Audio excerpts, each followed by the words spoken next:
Okay, everyone. I suppose time is getting on, and we're about to begin the first panel after a rather thought-provoking and excellent keynote which we've just had. So this first panel concerns rethinking character assassination. My name's Greg Simons, and I'll be moderating this panel. There's been a slight change as per the program. So as you see, physically we're short a couple of bodies for the reasons that were given. So the way that this is going to be put through is Martijn will begin with his presentation. Then Jennifer shall be with us by audio. Great. And then Keohane will give Eric Shiraev's talk. But just before we begin this session, I'm really enjoying this conference and the organisation so far, and the team, and especially the face of the organisation here. Two faces. This is Old Testament and New Testament. I mean, I think it's put a great beginning to a very interesting weekend. So, I mean, from my part, I'd just like to thank you. So, now to get to the business. Sure, thank you very much. Good, so I hope everyone can hear me all right. Yeah. So I come to character assassination from an historical perspective, and I want to say a few things about that. And I know that most people in this room are not historians, so I'll try to keep this as accessible as I can. So talking about the Old Testament, prehistory, these were the good old days in Heidelberg, 2011, where Eric Shiraev and myself organized the conference Character Assassination, the Art of Defamation Throughout the Ages. And we were both coming at this from different perspectives. I had just finished my PhD, which is about one of those mad Roman emperors. And that's how I got interested in the topic of character assassination, because my conclusion at the end of my PhD was that this emperor probably wasn't quite as mad as he was made out to be, that there was a lot of smearing and distortion going on. And that got me intrigued in how these processes work. So I decided to read up on that. Couldn't find very much in terms of literature, but did find that a professor had just given a lecture in Paris on character assassination, advocating that it should be studied. That was Eric, of course, coming at it from a political, psychological perspective. So we teamed up, we invited a bunch of scholars, and as you can see, it was a lot more small scale than the conference we're having now, but I think it was very fruitful. And one of the things that it led to was the book Character Assassination Throughout the Ages. And what they want to do now in this talk is first to talk a bit about the way that we conceptualized character assassination at this conference and in this book. And that's all up for debate. That's something that we can talk about. And secondly, how character assassination works as an historical phenomenon, and what perhaps history might have to say about studying character assassination. So this was the definition that we came up with in our book. Character assassination, we decided, is the deliberate destruction of an individual's reputation, and it can refer both to the process of trying to destroy someone and the result. So we can say that someone's character has been assassinated. And the three vital criteria, in our views, were firstly that there is an individual target. I'll say a bit more about that in a minute, because that's something that probably not everyone would agree on. It's a matter of how broad you want to make that definition. Secondly, the attack must be intentional. That does not necessarily mean that it has to be deliberate, as in pre-planned in advance. It can be spontaneous, but the intention must be there to damage and hurt someone. And thirdly, the attack has to take place in the public sphere. And I think that's the least problematical of the three criteria, because if you insult somebody in private, then it's just an insult and it doesn't really have any impact on their reputation. So that's not what we're interested in. It has to occur before a broader audience of people. So interesting, what we do not do is say that the accusation has to be false to count as a character attack. So this is probably where we differ somewhat from a legal definition of character assassination. Although I understand from the previous speaker that it's actually a bit more complicated. But to us, it doesn't really matter whether an allegation is true or not.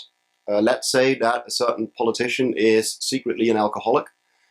He's being exposed for being an alcoholic, then that certainly is a character attack. It just happens to be true at the same time. It also means that we don't really look at the moral dimension of things. So we're not going to sit in the seat of a judge and determine this is a good character attack and this is a bad character attack and this one is justified and this one is not.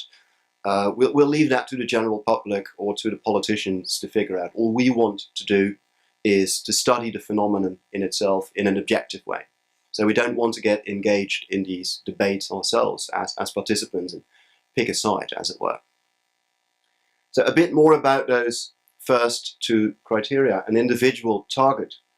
Because there is quite a literature on what's called enemy images, with which you may be familiar, especially I think in sociology, anthropology, and also psychology. People have a need to identify and find enemies. And one definition of that would be, in its widest and colloquial form, an enemy is a culturally influenced, very negative and stereotyped evaluation of the other. It's always an outsider, the enemy. And that can be both an individual, according to this definition, but it can also be a group, a nation, or an ideology, let's say communism. And as you can see, this definition somewhat overlaps with what we're doing, because it also includes individuals. So of course, Nazi Germany is one of the examples that comes to mind immediately. Anti-Semitic propaganda, like the movie The Eternal Jew, where you see the poster projected here on the screen. That's a very clear attempt to construct a certain ethnic and religious group as the enemy. So they're living within our borders, but they really are hostile and opposed towards us. Communism in the Cold War era is of course another one. So here you see the iron fist of communism plunging its dagger into the heart of America. Is this tomorrow? Communists are all going to come and kill us in our beds. And here you see Stalin portrayed as an octopus spreading his tentacles all over the world. And there we start moving more, I think, towards what we're studying, namely character assassination, attacks on individuals. Particularly in this last image here, how Stalin hopes we will destroy America. So here it's really Stalin, the person who represents the evil ideology of communism as a whole. The person stands in for something bigger, and the attack is aimed at the individual. So what then is the difference really between character assassination on the one hand and the construction of an enemy image on the one hand? And as I said, I do think they overlap to some extent. So character assassination, at least in the way that Eric and I defined it, is about attacking an individual target. It's about attacking a person. Enemy images can be about that, like the example of Stalin that I showed you, but often the target is actually collective. It can be a whole country. Russia is evil, or North Korea is evil, or whichever country you want to pick, whichever religious or ethnic group you want to pick, you can construct them as the enemy. Most character attacks, I think, occur in a context of personal competition. For instance, in the course of a political campaign where two or more candidates are trying to attack each other, destroy each other's support base, whereas enemy images typically occur mostly when there is an ideological and sometimes even a military conflict against parties. And you could see that very clearly with the Cold War propaganda. So obviously, when an individual is character attacked, that means that we attribute negative qualities to that individual. When we're talking about an enemy image, it's often the case that there's a complete dehumanization of the enemy. the enemy stops being a person and becomes somewhat like Stalin, just becomes a sort of octopus, becomes a sort of evil creature that is completely inhuman, and that we can therefore attack if we want to. We can go to war against the enemy. We can bomb the cities of the enemy because the enemy is no longer really a human being. Of course, character assassination in extreme cases can have a similar effect. You can also completely dehumanize a political opponent, but usually it doesn't go quite as far. We would rather say that somebody is corrupt, somebody is incompetent, somebody is an alcoholic, somebody is insane, but we're not actually depriving them of their very humanity. Lastly, I think the goals are often a bit different. When we're talking about character assassination, there can in fact be several reasons for doing that, but I think probably the most important reason is that we want to weaken that opponent in some way, because he is a rival for a position that we might want to occupy ourselves. So we want to weaken the support that that opponent has, want to weaken the reputation of that opponent. When you create an enemy image, that's not necessarily what you want to do. So when the US publishes posters on Stalin, it's not really to take away Stalin's support base. It's actually more to consolidate the nation, strengthen a sort of group identity. We are Americans, or we are Germans, opposed to other groups, other nations. And it's to rally the forces together and create a sort of common shared enemy. So you actually need that enemy to exist, whereas with a character attack, you usually want the rival, ideally, to be completely destroyed and drop out of a race. An enemy is actually someone that you need, because you need to have an opponent. You need to have something that you can set yourself against. But as you can see, yeah, these two things I think do overlap, and we have several speakers here who are going to talk about character attacks on corporations, character attacks on countries. There certainly are many similarities between those things. I think there's also some differences. So it will be an interesting discussion to see if this definition should be broadened to include those phenomena as well, or if he would rather say, no, it really needs to be about an individual being attacked. Something about intention. This happy picture was taken a few years ago, and this of course being Chirac and Barack Obama talking about the Israeli Prime Minister Netanyahu, with the French president saying, "I cannot stand him, he is a liar," which on the face of it is a very clear example of a character attack, and Obama responding, "You're fed up with him, but I have to deal with him every day." However, we don't count this as a character attack because the microphone was supposed to be switched off. They just didn't realize that it was still on. So they were having, just a private conversation amongst themselves. There was no intention to damage anyone's reputation, yet still it happened. So the effect can be the same, but once the intention it's not there, we wouldn't say this is a character attack. This is not intentional. But sometimes that line can be hard to draw, and I think particularly their humor is a very interesting phenomenon. And we know we're going to have some people speak about that as well, so I'm very much looking forward to what they have to say on that. But let's look, for instance, at a couple of political cartoons. So here is Donald Trump, which seemed like an appropriate subject, considering that he's just been made President of the United States. Compared to a cartoon character here, I would say that this is a pretty harmless cartoon. It's not really trying to undermine Donald Trump's reputation. I would, at least in my personal perception, I would say this is poking fun at someone. But it becomes increasingly difficult to draw a line, I think.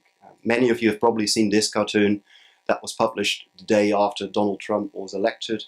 Good morning, America. And this is something ominous. This is something sinister to it. You can see Lady Liberty lying in bed, wide-eyed, awake, she can't sleep. So it's clear that something is rotten in the state of America when you look at this cartoon.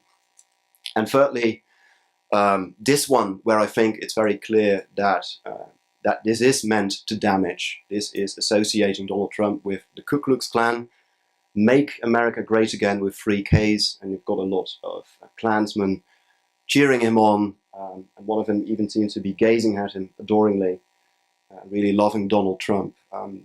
So it's hard to draw a fine line between where a character attack begins or ends. What is the intention of the attacker? Is he just trying to gently poke fun? Is he phrasing a legitimate criticism of a policy, or is the intention actually to damage and destroy someone's reputation?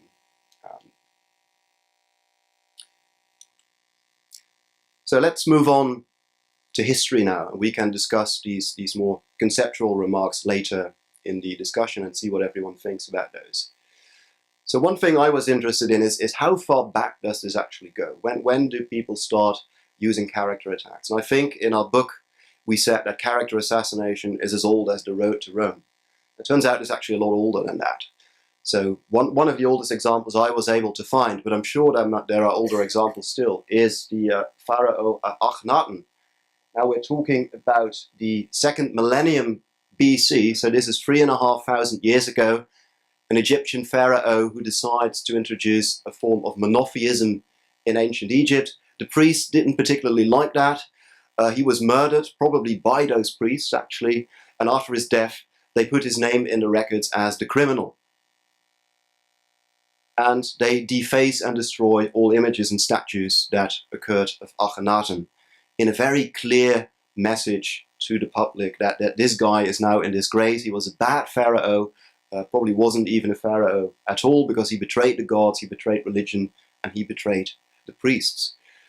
So this is a very crude form of character assassination, but I do think it is meant to damage someone's reputation. And this is typically, I think, what you will find in the oldest cases, where you have autocratic regimes. You've got god rulers like the Pharaoh of Egypt. You've got a mostly illiterate population. Most people can't read or write. So character assassination tends to be very crude. It tends to be about images being destroyed and things like that. But it does become more sophisticated at quite an early stage. And I think one of the real bottlenecks, or one of the real times when it starts to change, is the time of the Greeks and the Romans. And one reason for that is simply very practical. The Greeks and the Romans were in this very nice habit of writing things down. So we know a lot more about their society than we know about, let's say, ancient Egypt or ancient Persia or other ancient societies. What they also did was they developed some form of democracy. Now this was still a very limited form of democracy. It did not include women, for instance. Women were not supposed to get involved in politics. It did not include slaves. It did not include many people, actually. It just included adult male citizens. Nevertheless, there was the concept that there was something like a public debate. It was a direct form of democracy, which meant that people would actually gather in one place outside of the city. In ancient Athens, for instance, would discuss things amongst themselves. Everyone could get up on their own soapbox and talk, and afterwards there would be a vote. And that meant that rhetoric was really important, and it was a very powerful weapon. If you wanted to go into politics, what you did was you learned how to make good speeches, so that you could get up there on your soapbox, you could start talking to people, and you could persuade them of your point of view. And one of the favorite things that the Greeks and Romans like to do is attack their opponents, try to smear their opponents and make them look bad. So there's a lot of emphasis on rhetoric and on rhetorical theory, and that means that character assassination, perhaps for the first time in history, becomes a lot more sophisticated. So a couple of very brief examples from the Roman Empire. Here is Cicero, whom you may know, a very important politician in the Roman Republic, Roman senator, running for the office of consul, which is the highest position you could get in the Roman state at the time, receiving a letter from his brother Quintus.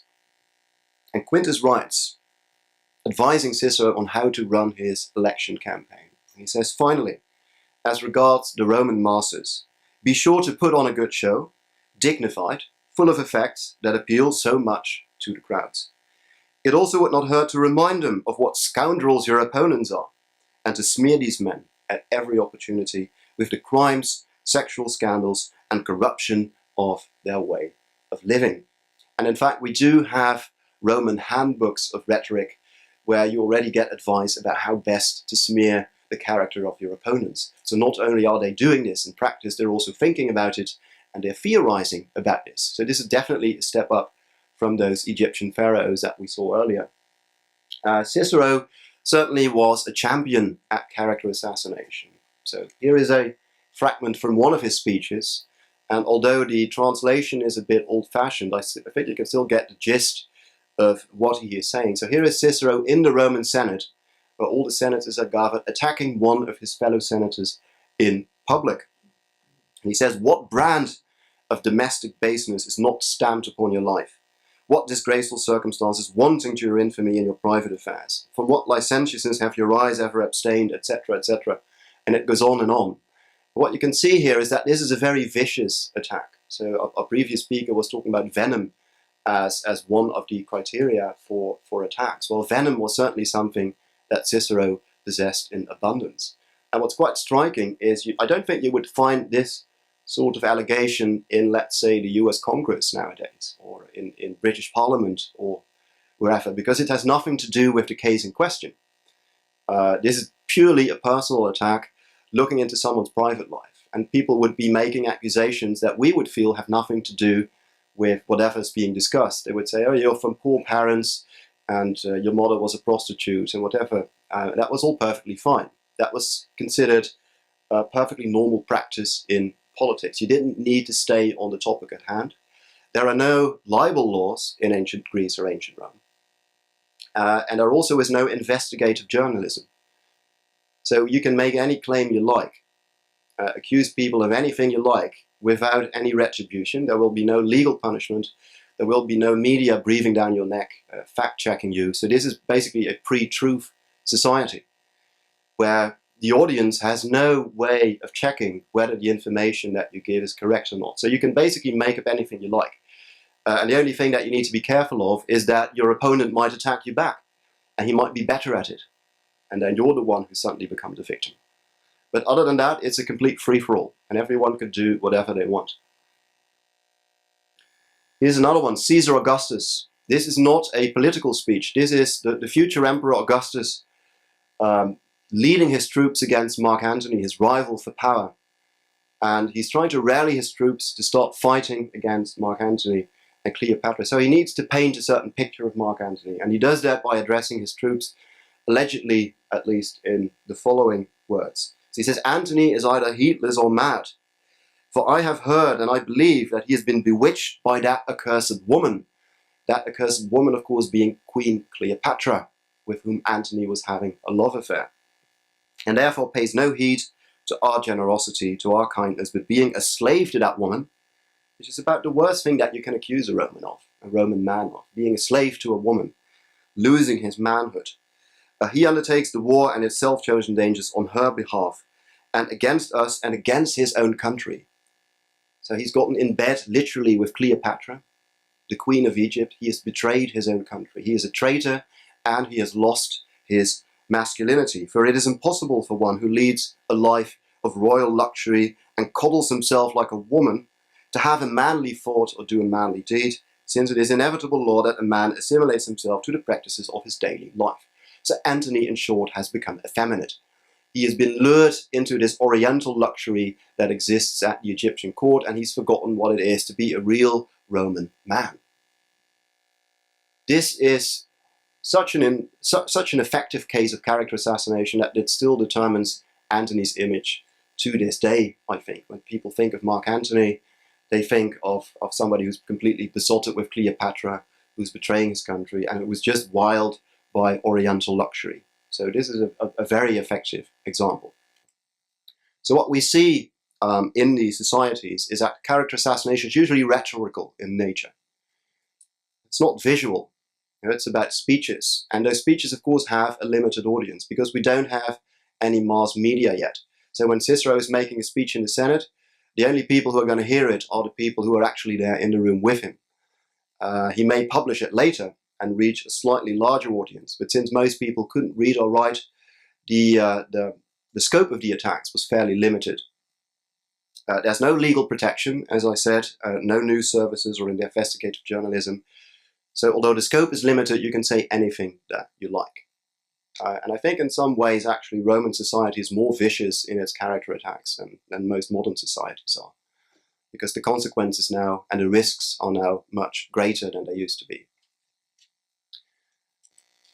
So one final pivotal change I'd like to discuss is the invention of the printing press. because that, I think, really changed the game of character assassination. So this is the 15th century. Gutenberg, in what is now Germany, invents the printing press. A quantum leap in the speed of communication, as it's been called, because now for the first time it is possible to reach much wider audiences. And of course, one of the first people to exploit this is none other than Martin Luther, who starts the Protestant Reformation. And actually that's exactly 500 years ago this year, 1517. So here are some of the pamphlets that Luther and his companions printed and spread amongst the population of Germany, aimed, of course, against the Catholic Church and aimed against the Pope. And what they tend to do is they associate the papacy and they associate the Church with all kinds of monstrosities, demons. Here we have the Pope riding a pig and holding some steaming excrements in his hand. So this is very crude. It's very very physical in a way, but it probably got the message across. One of my favorites is this pamphlet. It's called The Passional Christi and Antichristi. And what it does very effectively, I think, is it takes a positive role model and then it compares that to the behavior of the Pope, in this case, Pope Leo X. And of course, what better role model than Christ himself? So on the left page, we get scenes from the life of Christ. Here we have Christ washing the feet of his disciples. So what's Pope Leo doing? He's having his feet being kissed by the princes and aristocrats of the world. So humility on the one hand, arrogance on the other hand. The exact opposite of how a true Christian should behave. Another example, Christ chasing the moneylenders out of the temple. What's the Pope doing? Selling indulgences, making a lot of money. You can see him counting his money here on the table in front of him. So basically he's selling people letters that promise them that they will go to heaven, whatever they've done, as long as they pay him enough money. The exact opposite of what Christ would have done. Christ ascending to heaven, well, you can probably guess where the Pope is headed. Pope Leo X, plunging down into hell. And of course the Catholic Church does not take this in any passive way. They start counterattacks. So you also get pamphlets being published against Luther and against the Reformation. So here's Luther in cahoots with the devil, brewing up all kinds of mischief. And here is Luther as the seven-headed beast of the apocalypse, spreading lies with his double tongues. And actually the very word propaganda is originated from this period when the Catholic Church starts counterattacking Protestant propaganda with their own propaganda. Although it must be said that they were less effective at getting their message across. So one final example before I conclude my talk. This is still in the 16th century, so the printing press is still a fairly new invention. The Dutch revolt against the Spanish Empire. So what does the King of Spain do? He sends the Duke of Alba to squash the revolt. I suppose you've all heard of the Spanish Inquisition. Well, that's this guy. That's what this guy brings. So there is a flurry of pamphlets against the Duke of Alba, poems being published against him. Hellish devil who art in Brussels, cursed be thy name and fame. Thy kingdom perish without delay, because it had lasted too long. Thy will shall not be done, neither in heaven nor on earth. This might sound slightly familiar to some of you. It's of course the Lord's Prayer in reverse, with the Duke of Alba cast in the role of the devil. Here he is again, eating innocent Dutch babies. So some of that propaganda is really not pulling any punches. And here he is compared to the leader of the Dutch rebels, William of Orange. And William is surrounded by virtues, personified virtues like peace and prosperity. And the Duke of Alba is accompanied by falsehood and hunger and all sorts of negative qualities. So once again, you see this contrast between two figures, the positive role model contrasted to the negative role model. So what does the printing press achieve? Well, for one thing, a much wider audience than character attacks ever had before, because you can reach people who are not in your immediate vicinity. And also, for the first time in history, you can really make use of visual attacks, which may be the most effective sorts of attacks that you can do, because they're wired directly to your brain. You see something and you have an immediate response. You don't first need to listen to a 5-hour speech or read through an entire pamphlet. You just get one visual image of the Pope as the devil, and there you go. And what's also, I think, fairly new, and what the printing press allows, is for underdogs for the first time to be able to attack upper dogs. Luther is just one German monk who takes on the Catholic Church. That would not have been possible 100 years earlier, because what means would Luther have had to spread his message? None, really. He could have perhaps preached in his local church, but that would be about it. Those Dutch rebels, what could they do against the Spanish Empire? Well, as it turns out, if you can print and spread pamphlets, you can do a whole lot. So you get hierarchical character attacks, where an underdog is able to attack an upper dog. And that's something I think that's fairly new in this period as well. So these are just a few examples, and that lead to my concluding questions. So how have practices of character assassination been affected by the arrival of mass media, the printing press, later the newspaper, radio, TV, the internet? Nowadays we've got social media. How has that changed the rules of the game, as it were? What effects does that have? Also, how have practices of character assassination been affected by the rise of the nation state, the rise of democracies? We saw that made a huge difference in the case of Greece and Rome, where for the first time you get a public sphere and a public debate. So the development of a public sphere is an important factor as well. And I guess my underlying question with all of this is, what are the universals and what are the particulars of character assassination? What things do we see time and time again, even if we go back 3,000 years? What is really new? Is it just that the media are new and the methods stay the same? Do new media allow for new methods to be exploited? What does it mean when your audience increases, etc.? So I'm very interested to hear what you all have to think about this, and how historians like myself could benefit from things like political psychology, mass media studies, and also perhaps how we may in turn be useful to other disciplines. Thank you very much. Are there any questions before Martijn?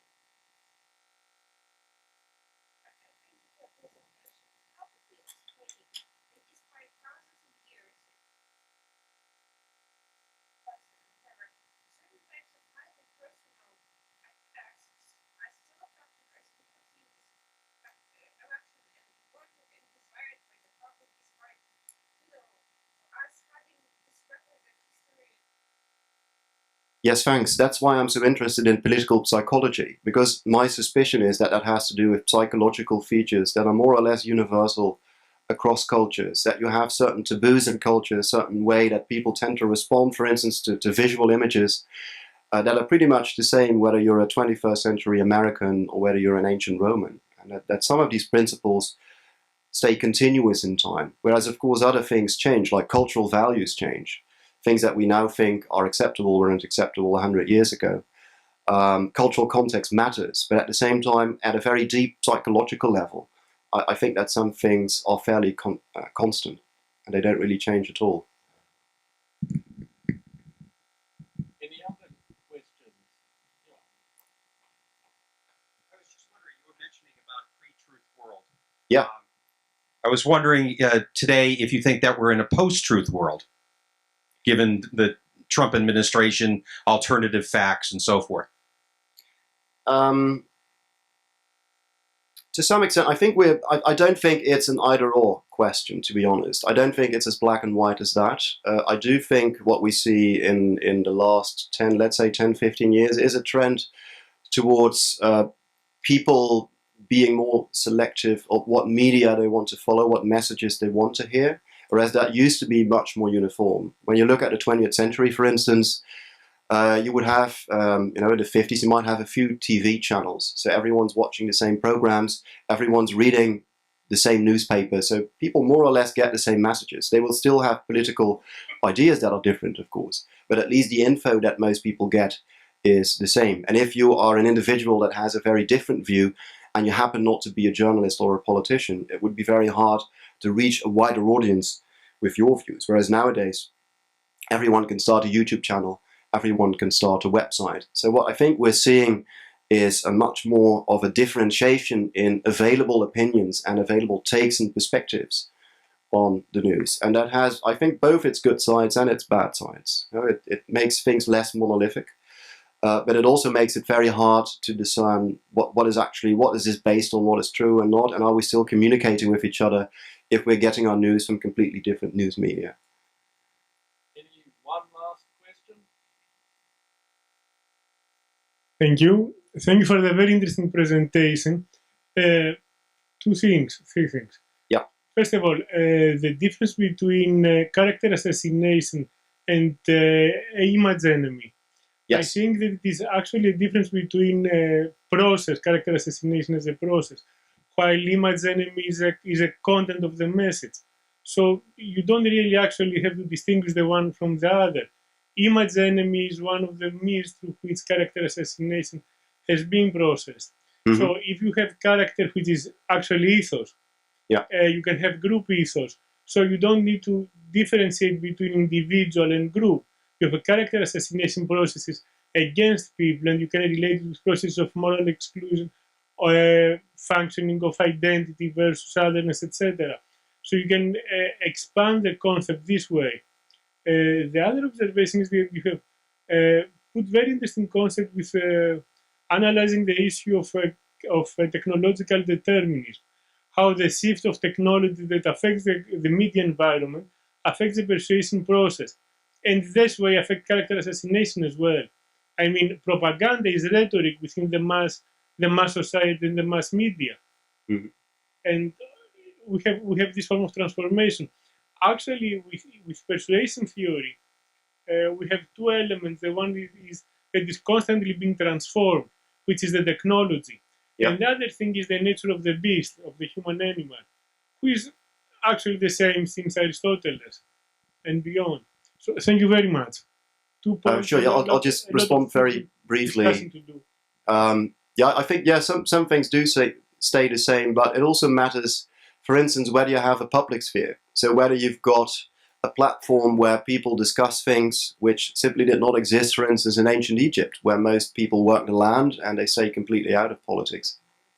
Sorry? Yeah, exactly. Democracy is one crucial factor, I think. Although, of course, you get character assassination also in a non-democratic context. So it's not limited to democracy, but it is one of the factors that changes the rules of the game. And that's what we, especially as historians, I think, need to be aware of. How the rules of the games are changed by new technologies, but also by new political systems, by more people being included in the audience that's being reached. All of those things. For those of you who still have questions for Martin, by all means approach him during lunch, which is following this panel. But in the meantime, to keep things rolling, we're going to play Jennifer's audio.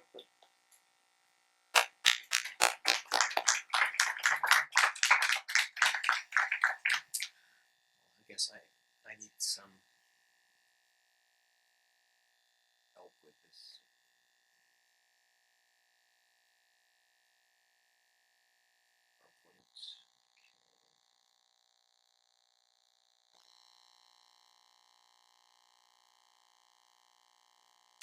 Hi everyone, my name is Jennifer Keohane and I'm so excited to welcome you to our conference. I've exchanged emails with many of you and I'm very sorry to say that I won't be able to meet you in person as a pressing family commitment is taking me away from Arlington this weekend. I really sincerely hope that you have a wonderful conference and enjoy the chance to meet folks with similar research interests. I'm really excited to take just a couple minutes here to tell you a little bit about my research interests and how they relate to character assassination. So I'm going to talk just quickly about my ongoing research about Rhetoric's contributions to understanding character assassination. And I hope some of the questions that I'll raise at the end of my presentation today are useful for guiding some of the conversations that will continue to occur at the conference. So thank you for being here, and I'm excited to chat with you a little bit this morning. So I want to start by telling you a little bit about something interesting that I've noticed, which is primarily that character assassination, at least under those terms, has been studied largely in fields like political psychology, public relations, and history. Nonetheless, though, rhetoricians and scholars of argumentation have identified concepts that I think really fundamentally help us understand character assassination in all of its various forms. So those two concepts that I'll unpack a little bit throughout the rest of my presentation include ad hominem attacks, which are often considered logical fallacies, and the enduring conception of ethos, which has fascinated rhetoricians for many years. I'll take these in reverse order quickly. So ethos is one of Aristotle's 3 persuasive appeals. So in the Rhetoric, Aristotle identifies ethos, pathos, and logos as the 3 fundamental modes of persuasion. Many of you may remember this all the way back if you've taken foundations of communication courses or even public speaking. So pathos is typically understood as the way the speaker appeals to emotion using imagination and sympathy, perhaps. By contrast, logos is about appealing to reason and using logic and rationality. Ethos, however, is a question of credibility, a question of the speaker's ability to build a confident, authoritative character that they present to the audience. So fundamentally, although ethos isn't the same thing as character, is certainly related and can, I think, help us get at how character assassination works a little bit. I also mentioned ad hominem attacks. So here's one of my favorite little pictures to use when I teach argumentation to undergraduates. Here we have our logical fallacy referee. He's thrown a flag on this particular play because the speaker, or in this case the blogger, has used an ad hominem fallacy or illegally substituted an attack on the person for refuting an argument. And finally, to take an example from political discourse, here we have Donald Trump tweeting in April of 2015, "If Hillary Clinton can't satisfy her husband, what makes her think she can satisfy America?" And for what it's worth, I guess I should clarify, Trump is retweeting someone when he's saying this. But here we see the classic ad hominem attack, right? Instead of engaging Hillary Clinton on policy platforms, we have an attack on her femininity and her ability to carry out wifely duties, right? So shifting the focus of the debate. So to unpack ad hominem a little bit more, obviously we remember, based on what I just told you, ad hominem attacks are using personal attacks instead of responding to the arguments laid out in a debate. Ad hominem means against the man, so arguing against someone's personal character instead of engaging in a substantive issue debate. The traditional treatment of ad hominem attacks is to treat them as logical fallacies and place them on traditional lists of fallacies and instruct students not to use them. So those traditional lists include things like ad baculum, an appeal to fear, ad populum, a bandwagon appeal. So in general, ad hominem gets lumped in with these other errors in reasoning. Yap, an argumentation scholar, identifies ad hominem as a fallacy of relevance because it's shifting the focus of the debate from something that might be seen as not relevant to a substantive policy debate. But what I want us to pull away from that argument is the recognition that thinking about ad hominem attacks in this particular manner situates them in Aristotle's mode of logos, right? Thinking about them as errors in logical reasoning.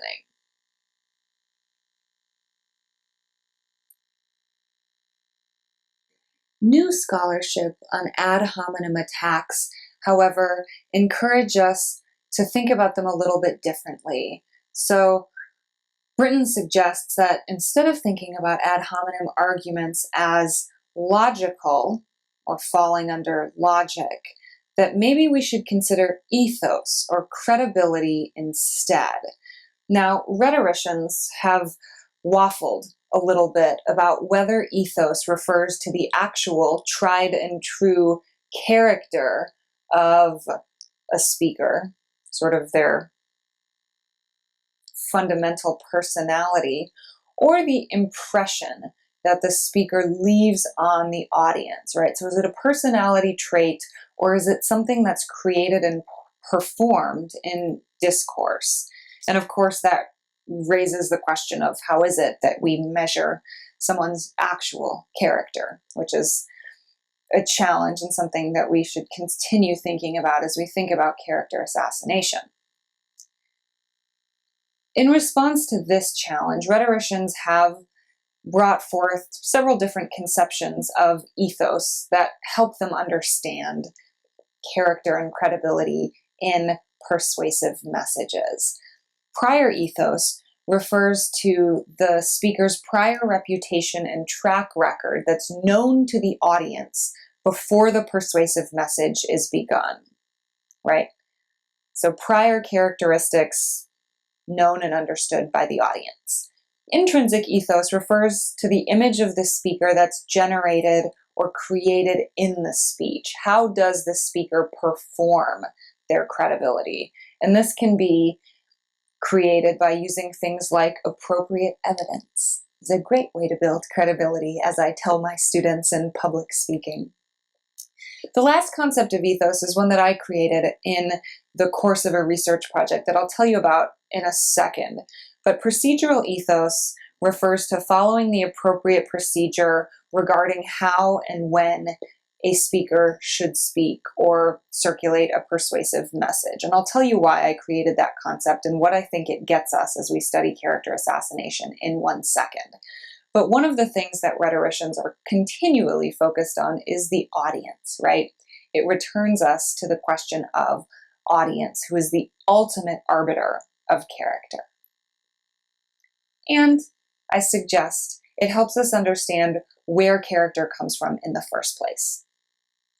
Now, thinking about ad hominem attack in this new manner as a mode of ethos instead of as logos requires us to think through a couple of other related challenges.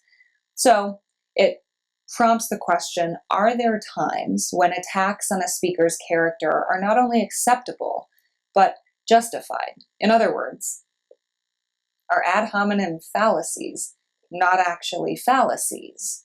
Because ethos is a fundamental component of the rhetorical act. Now, Brinton suggests that when we have to rely on the authority of the arguer in deciding whether or not to accept the premises of their argument, and when assumptions embedded in the argument require listeners to weigh credentials or motivation of the speaker, that in these two instances, ad hominem attacks or an attack on the speaker's character are acceptable and maybe even justified. So the tried and true example of this is a political candidate campaigning on a platform of family values who is a cheating and lying bad person, right? So the contradiction there, when they go out and make arguments about family values, it seems relevant, acceptable, and justified for the audience to know that they don't live up to those values. So again, this requires us to rethink ad hominem as not a logical fallacy, but as a fundamental and important part of political discourse. And again, I think that's important. All of this then led me to think that there's something really significant that rhetoric can offer to people understanding and wanting to study character assassination. And primarily, those contributions come along the lines of some of the scholarship that I've already summarized for you. But primarily, ethos allows us to understand, I think, why some character attacks stick or work, and others fail. You may be wondering why there's a picture of journalist Edward R. Murrow on the side of the screen here. My thinking about ethos and character assassination stemmed out of a project that I was doing about Edward R. Murrow and an exchange he had with Senator Joseph McCarthy during the early Cold War. Murrow presented on his news program a scathing attack on McCarthy for his zealous, vitriolic methods of rooting communists out of government. He invited McCarthy to respond on the program. And when McCarthy accepted the invitation, the news ignored McCarthy's response, while Murrow was praised to high heaven for having the courage to take on Senator McCarthy. And so I was thinking through, why is it that Murrow was so successful in launching his character attack, whereas McCarthy's defense ultimately fell flat? And the argument that I came to is that fundamentally the character of the attacker matters a great deal as well. And the attacker builds that character through the rhetoric that they use to launch the attack, right? So throughout his attack on McCarthy, Murrow appears measured, scholarly, erudite. Whereas when McCarthy responded, the character he created within that response was of an unhinged madman. So the character of the attacker matters a great deal as they build character attacks. And understanding the prior intrinsic and procedural ethos helps us understand that as well, right? So Murrow was known as a trusted source of news in the United States. And intrinsically within his report, he also appeared to be just as trustworthy and careful and thoughtful, while following appropriate procedural standards for evidence. The last concept I'll call our attention to is kairos, or the understanding of the right time to launch the attack. Simply put, McCarthy waited much too long in order to respond to Murrow. And as a result, Murrow's attacks stuck, while McCarthy's response and subsequent attack on Murrow didn't work at all. The last thing I want us to think about, questions that came out of studying this exchange that I think are relevant to probably much of our research. Do the ends justify the means? Is it okay to attack an incessant, intense demagogue like McCarthy? The last thing is a question that specifically animates a great deal of rhetoric scholarship. Rhetoricians are always interested in who is the audience that's created by rhetoric, who is called forth to be the audience. So who's the audience created by character attacks? Jeremy Ingalls identifies a rhetoric of anxiety that comes out of the United States' long history of political attack. And Edward R. Murrow worried about McCarthy's power because it led us to walk in fear of one another. And in some ways, I wonder the same thing, right? Does an incessant political climate constituted primarily by attack lead to us walking in fear of one another? And what are the implications of that if I have in fact diagnosed character attacks as rhetoric effectively? So thank you for listening to my brief presentation of where my research is going these days. I'm sorry I'm not around to take your questions, but I hope that you'll enjoy the conversation for the rest of the weekend. Thank you. Hi, everyone.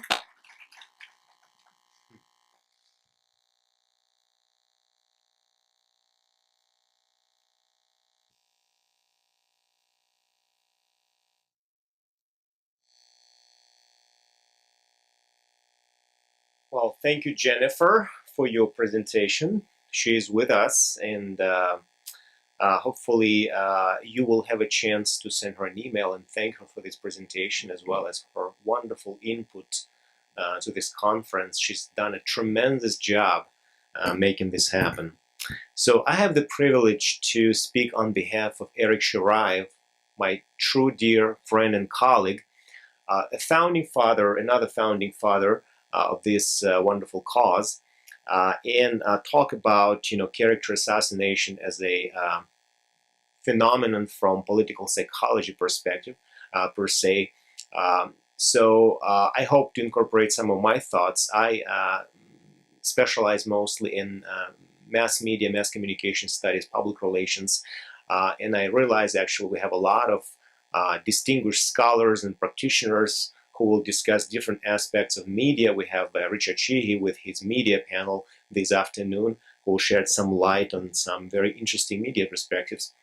So I would like to focus more on what Eric had to say, but unfortunately he had to leave for St. Petersburg yesterday, but he entrusted me with his PowerPoints, which I'm going to talk about today. So his whole goal behind this presentation was to invite you all to a dialogue, to a conversation, invite all these like-minded people in one place and have this conversation about what we know, what we study, and what we don't know. Because there is a lot of things we don't know about character assassination, something we'd like to find out. And hopefully this wonderful fellowship that we have for 3 days will help us answer some of those questions. So this is our CARP lab, which stands for Character Assassination and Reputation Management. And it includes myself, Sergei Samoilenko, and Martijn, Icks, Eric Shiraev, Jennifer Keohane. We have Jason Smart, who is a political consultant who helps us with a lot of practical advice. And so we invite you all to be a part of this cause and help us better understand this social phenomenon. So we distinguish between character attacks and character assassination. I also study the theory of framing. So to me, when I focus on media messages and media effects, it's interesting how those character attacks employ different frames, because some of those attacks could not be only against people, but also against certain policies. Another person who was supposed to be at this panel, Will Benoit, could not join us because he had some other family matters, but his theory of persuasive attack is very, very interesting and instrumental in this discourse, in this conversation.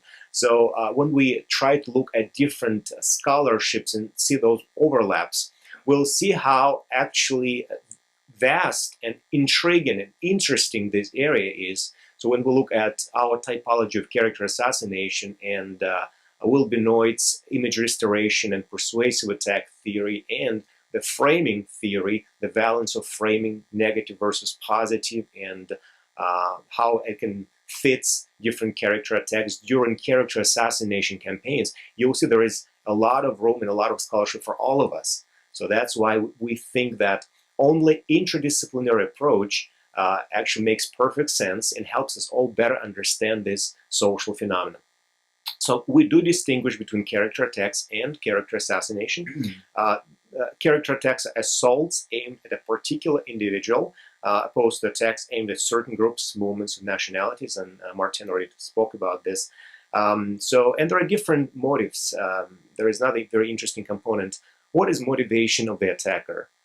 And when does the target become a victim? Because sometimes the whole definition of victim was also judged and decided in the court of public opinion, right? Not all attacks become victims, because not all targets feel like they are being victimized. So this is something also that is socially constructed and needs to be discussed later on by scholars. So, but pretty much, I mean, we have different definitions behind character assassination, character attacks, and how they work. So if you haven't a chance to take a look at this wonderful textbook, which I use in my class, which is called Character Assassination and Reputation Management, Character Assassination Throughout the Ages, please do so. It has wonderful case studies and help explain how those practices have been exercised throughout the ages.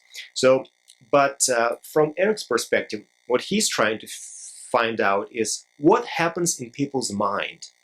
So how do those character attacks become verbalized, how they become transmitted or vocalized through social media, traditional media, in interpersonal contexts. Who is the attacker? So what's the method of the attack?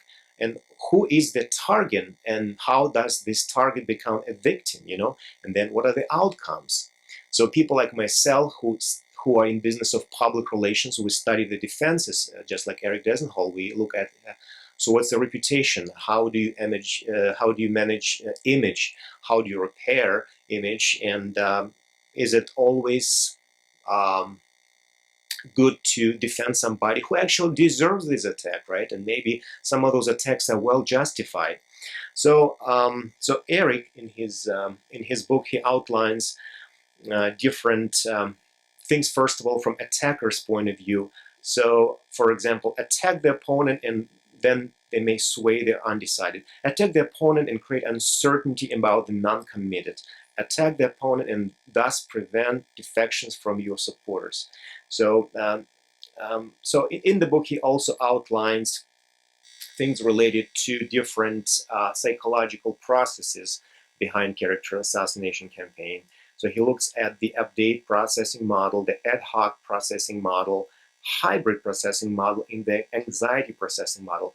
All those different attacks, they have certain psychological implications, and they also have different motivations behind them.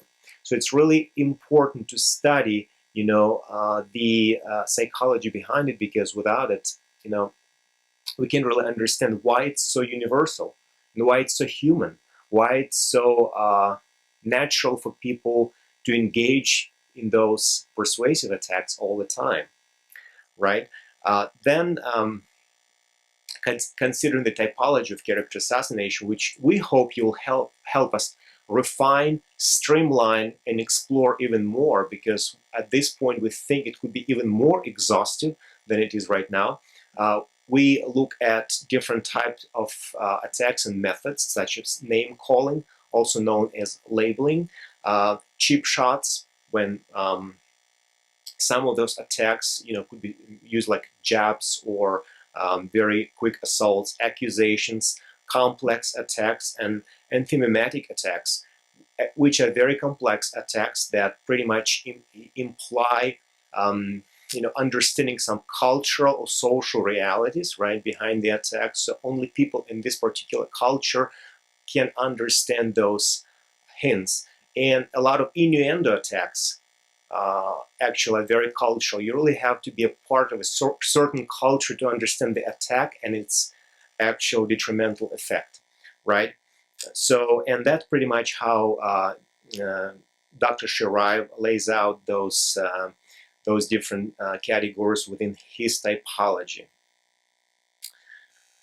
So, for example, so name calling. I mean, name calling is pretty much very universal.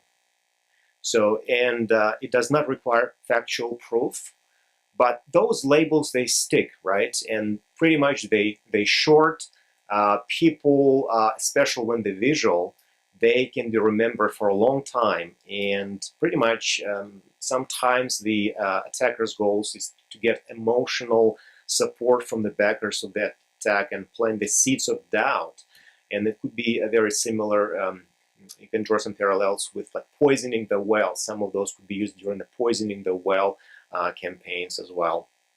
And so, of course, defenders have certain challenges how to counter attack and how to manage some of those name-calling assaults. Cheap shots, they focus on an episode, action, statement that can provoke questions about the victim's credibility, honesty, integrity, generosity, decency.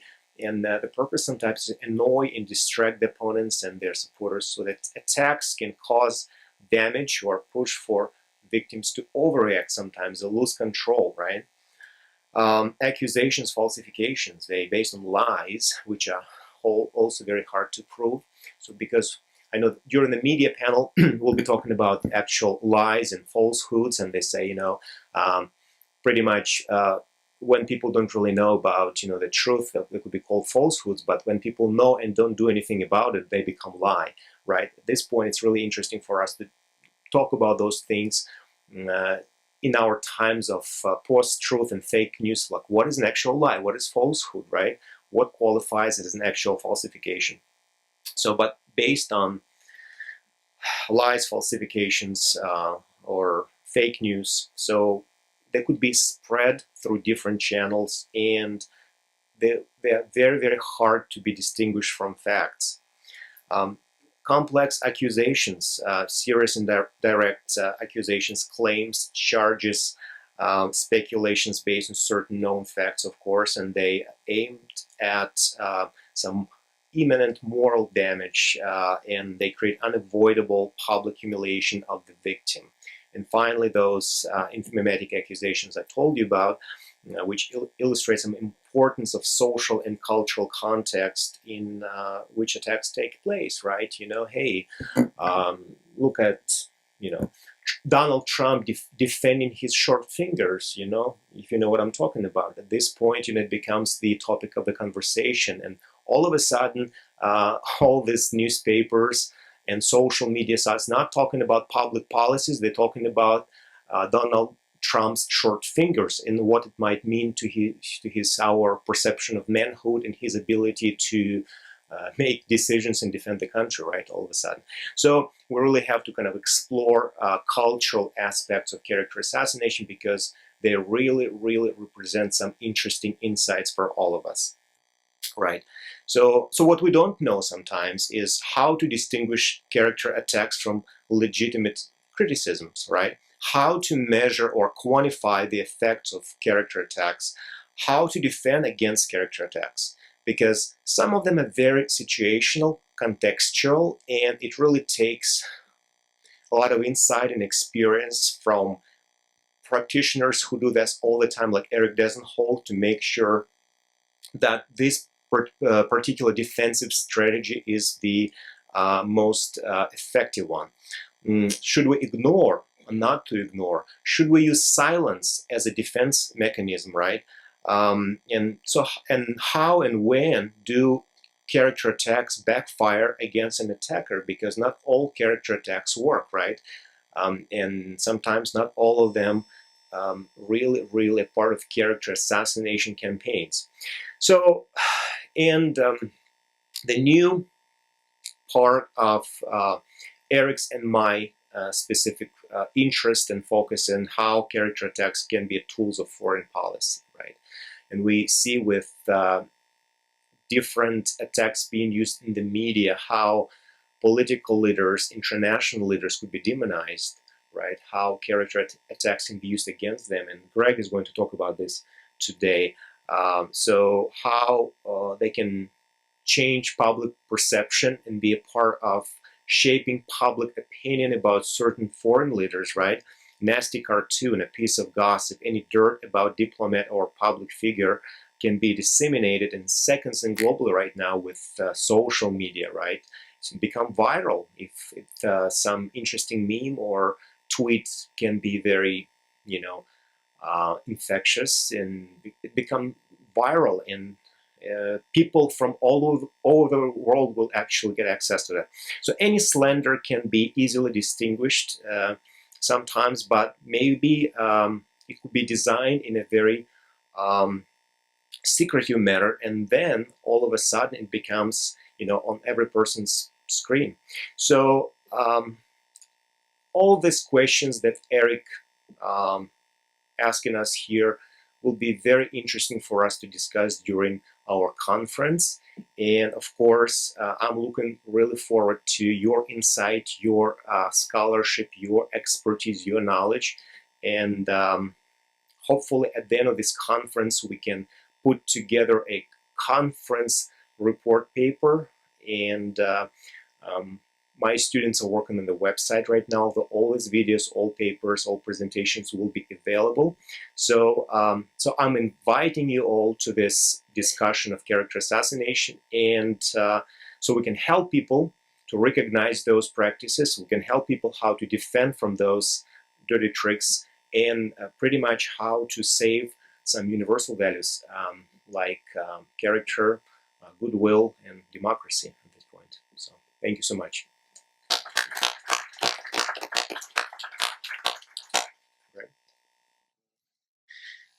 Well, I guess we have time for a few more questions, and then lunch will be served.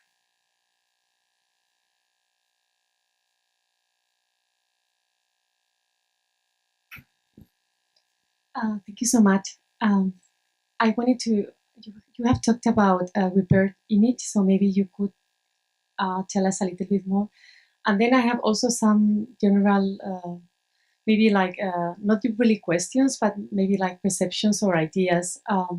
It has to do also with the Jennifer presentation. So she talked about when character attacks or character assassination can be justified.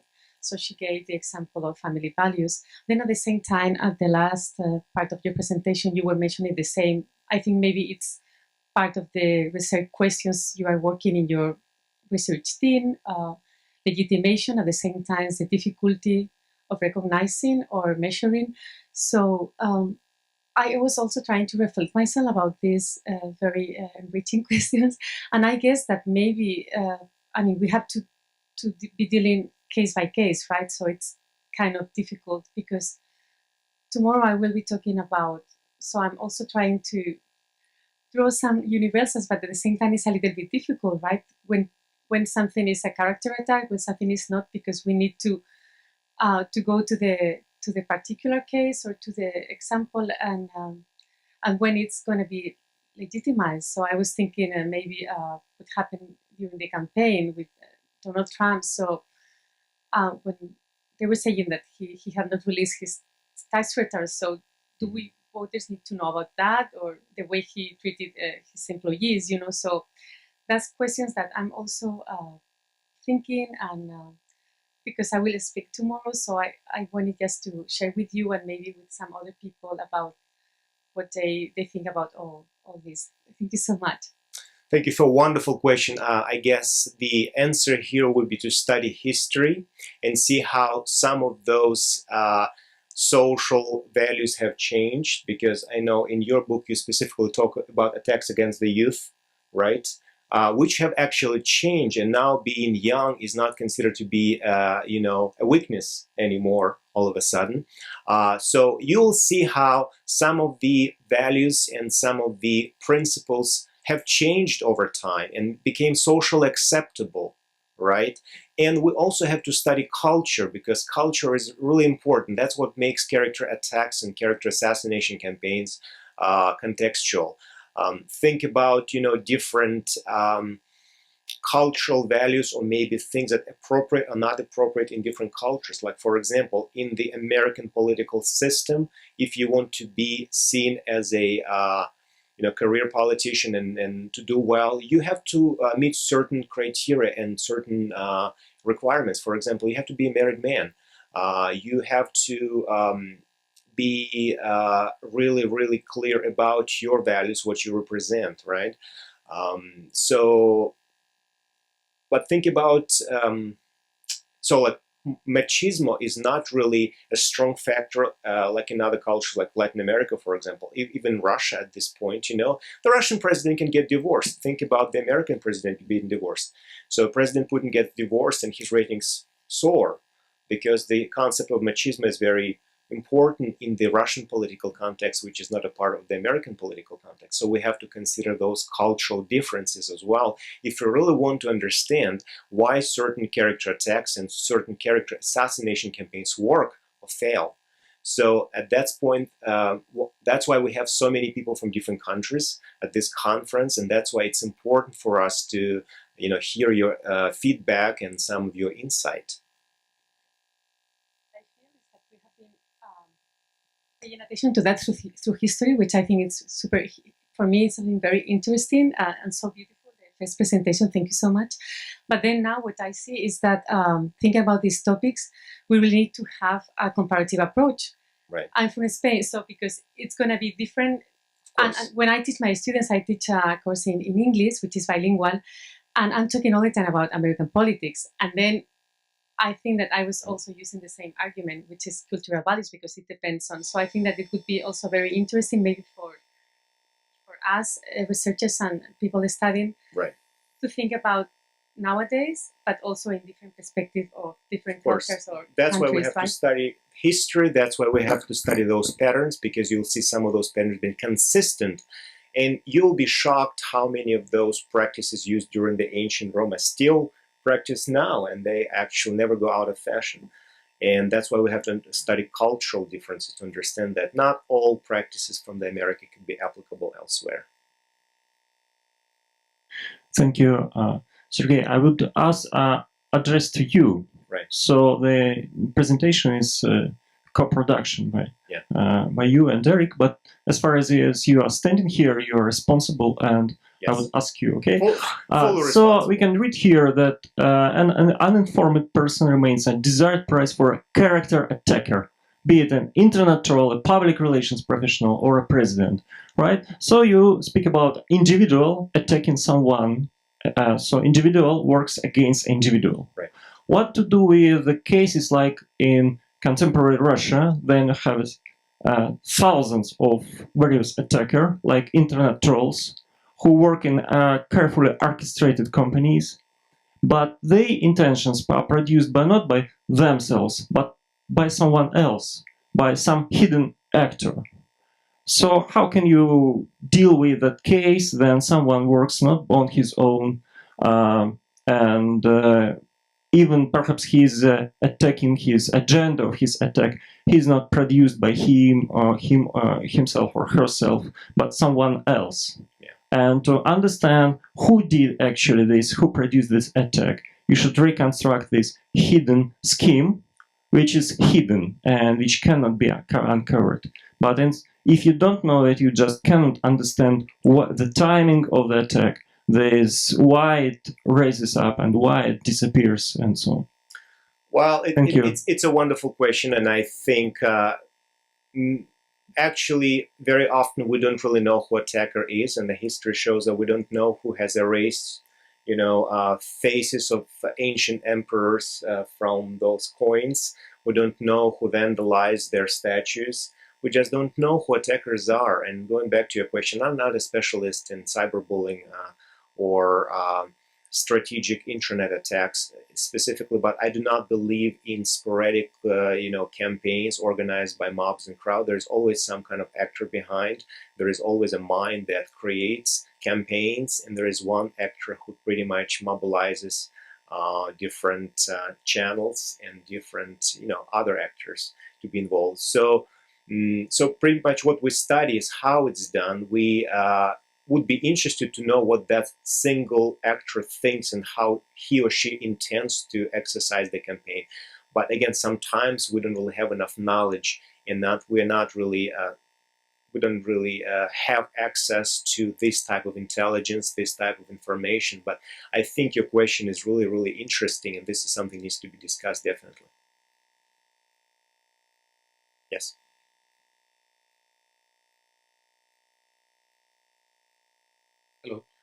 Hello.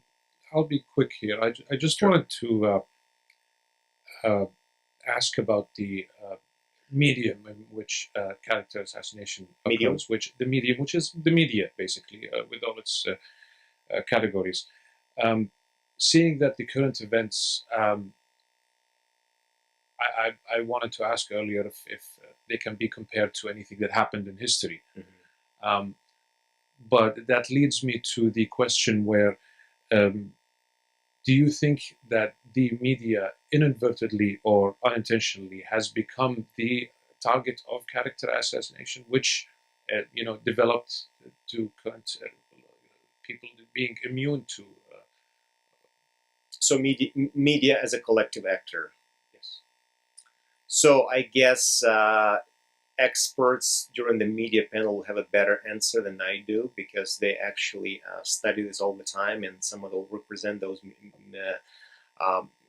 publishing offices and media offices. But I do think that, especially in this culture, in the American culture, media does become an actual individual actor. And right now we have this resistance between the American president and the media, represented by, certain channels or newspapers. Yeah, I guess we can argue that. But we also could see how sometimes media benefits from this character attacks, because anything that creates public interest or readership is good for their business. So that's why sometimes my colleagues talk about, how much money or Donald Trump's visibility and his eccentric behavior brought to the the media industry, and how beneficial it was for some of them. So at this point, I may agree that media sometimes become the target of those character attacks, but it's not always necessarily a bad thing for the media itself. If people buy their product, if they pay attention to their website, if they keep on purchasing newspapers, sometimes I guess character attacks could be pretty beneficial. But I guess it's to be discussed during the media panel. Thank you. I guess we have time for one more question.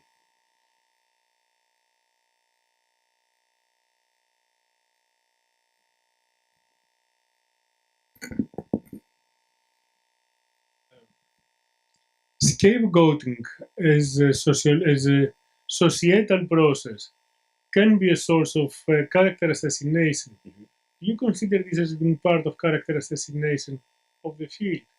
Because if it comes out of scapegoating, then it's not strategic by an individual. It's a totally different situation.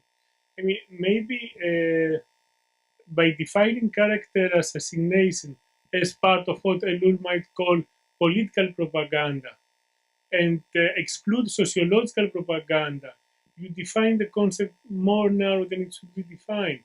So you could have a much wider view of this particular field. For example, demonization processes that emanates from group conflict, or that are being perpetuated by stereotypes.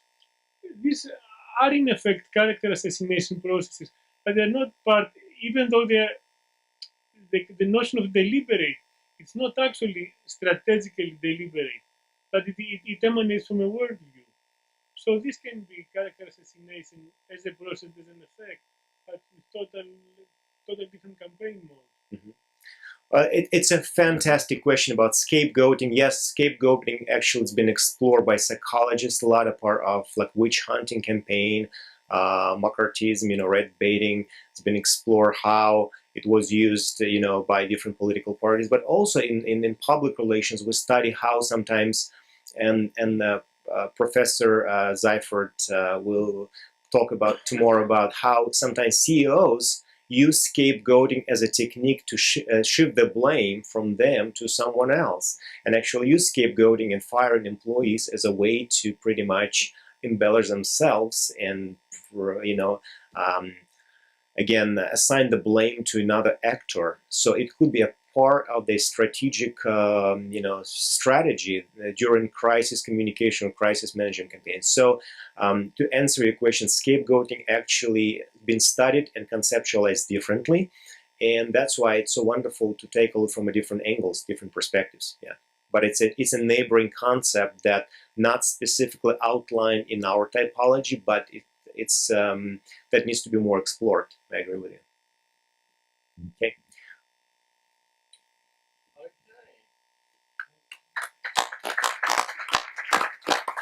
So now the time has come for lunch, which is food as usual. Yes. So right now we take a break. I guess in between. I don't know. We're a little bit out of time, but we just play by ear and this schedule.